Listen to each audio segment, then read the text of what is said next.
আসলে চ্যালেঞ্জ তো কোচিংটাই একটা চ্যালেঞ্জ। তারপরেও মহামেডান ক্লাবের যে সমস্যা, এগুলো নিয়ে আসলে সমস্যা থাকেই, এটা আসলে সব ক্লাবেই থাকে।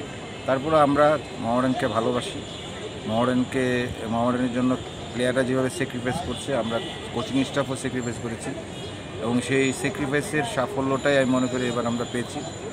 এবং ভবিষ্যতে মহামেডানের এই অবস্থান থেকে আমরা আরও উন্নত দিকে যেতে চাই, উন্নতির দিকে যেতে চাই, এবং এই সমস্যাগুলো সামনের ভবিষ্যতে যেন আর না হয় সেই ব্যবস্থাপনা যেন অফিসিয়ালরা করে।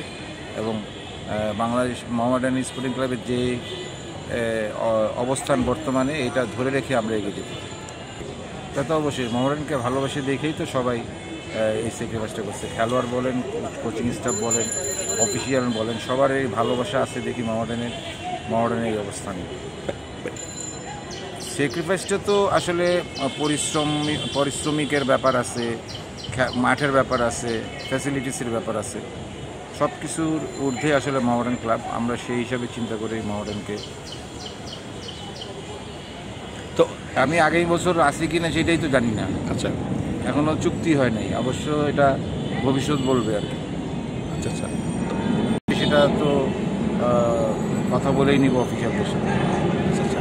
সাংবাদিক ভাইরা আছেন, আপনারা স্পোর্টস নিয়ে এতদিন ধরে কাজ করতেছেন, দর্শক এবং সাংবাদিক ভাইরাই বলবে আমার কোন জায়গাটা শক্তিশালী, কোন জায়গাটা দুর্বলতা। এটা তো আমি বললে হবে না।